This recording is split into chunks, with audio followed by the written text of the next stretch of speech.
Let's say this Chachi Saas decides that every time she's going to walk into my house without informing me. Now the second time when she does it, guess who I'm going to choose? Not her.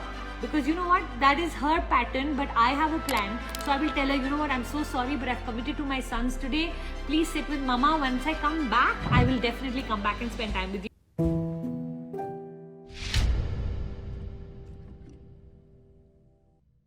Artist Puja Khanna, the post that you posted today regarding being kind and sometimes you told when you give more than you take, we get bitter.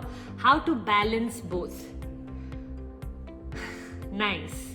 So I think one of the things very important on this journey is for you to know that you can always compensate. Okay. Now what do I mean when I say this? Let's say I want to do something for someone, somebody's asked me for something and I want to set a boundary. And if I don't set a boundary, I will become bitter. Then what am I doing? I'm sacrificing that relationship in the first place. Instead, I can give them something else that I'm more capable of rather than saying yes to all of their demands. Let me give you an example. Let's say my mother-in-law is having a kitty and she wants me to come up and be around her friends the whole time. But I have a Insta live happening. So I will tell her, Mom, I won't be able to come for the kitty at 4 o'clock because you know what, I have an Insta live. However, is it okay if I send 2 salads up? So what I'm doing is I'm creating a compensation because I love her. I don't want to hurt her, but I have to learn to prioritize what is important to me too. And the more guilty I feel towards her, the better I will act towards her. So being guilty towards the people you love, there's nothing wrong with that till the time you can create a compensation later. So learning to say no to make sure that your life is prioritized and learning to say yes with a delay or with something else is also very important for other people to feel loved. So kindness on actions that you want to do and boundaries on actions that you don't want to do. When you start to understand the balance of these two, you will start to live a far more improved and evolved life.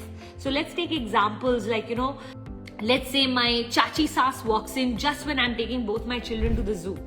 At that point, I have to either disappoint my Chachi Saas or my children, right? And then I have to choose who am I going to disappoint. Let's say I decide to disappoint my children. I'm just giving an example that, okay, she's come after many years and she's going to come only after many years and them I can take even tomorrow. So I'll sit my children down and say, look, I know this is going to be very disappointing, but what if we go to the zoo on Saturday and not only I take you to the zoo, after that let's go for dinner to your favorite place and you both can order your favorite pizzas. Now what am I doing? I'm trying to soften the blow on the people I love most, right? So what I'm doing, I'm creating a good compensation because I'm guilty that I'm not able to keep the promise that I had made to them, right? And so I prioritize my Chachi Saas maybe on that day. But let's say this Chachi Saas decides that every time she's going to walk into my house without informing me. Now the second time when she does it, guess who I'm going to choose? Not her. Because you know what? That is her pattern, but I have a plan. So I will tell her, you know what? I'm so sorry, but I've committed to my sons today.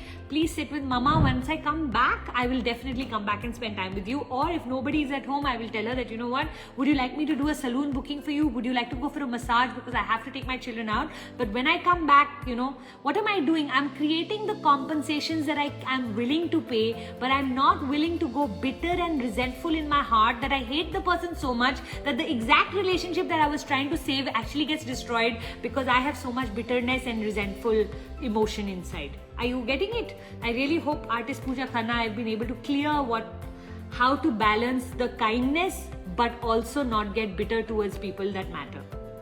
Millie Joban Putra. Hi Puja, how much important it is to have rituals, goals in close relationships? If not set any goals, what are the other ways to maintain good bond in relation?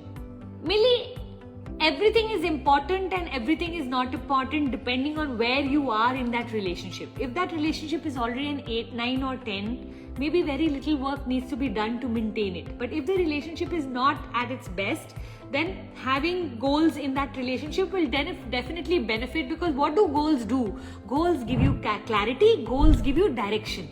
So when I am with someone and both of us have a common goal of some sort, it helps us grow together, correct? If not set any goals, what are the other ways to maintain a good bond in relationships? See, basic relationships need good communication. So the more you can improve your communication, the better. Most of the time we communicate expressing what we don't want. If we can just shift our way of expressing what we do want rather than making people defensive and attacking them. So instead of saying, you're always on your phone, I don't know, you don't love me or what, you don't care, every time I see you, you don't have any time for me. Instead of saying all of these things, you can always tell the person, you know what, I will need 15 minutes of your time. Tell me at which point can I interrupt you, because I don't want you to be on your phone. I would like all of your attention for those 15 minutes. So can you give me a time? What am I doing? I'm asking for what I want rather than accusing the person for what I don't want. So one of the most beautiful or easy ways to actually start to improve every relationship is not to say what it is you don't want, but to start expressing what it is you want. Like for example, my son is down from London these days, and every time I see him, I want to say something in regard to a demand or a command that I want from him. I realign myself to say, you know what, don't accuse him. You want to spend time with him, create a date night with him, ask him what he's interested in. Right now he just went to Delhi with me, so we got 2.5 hours going in the aeroplane, 2.5 hours coming back. It was such a lovely bonding time. Now I have to literally steal time from my children's life, because right now they both are, you know, busy building their lives. They are at that space or at that level where friends are more important than parents, you know, and we all come into that phase at one point where friends become more important than parents, which is totally okay. I have to understand rather than accuse. With me? So like that, I would love for you to start to see in every relationship, how can you contribute what it is you want, how can you create the environment for it rather than waiting for the other person to do it. And especially for those of us who are busy nagging, that's a very negative way or a very poor way of communicating. Yes?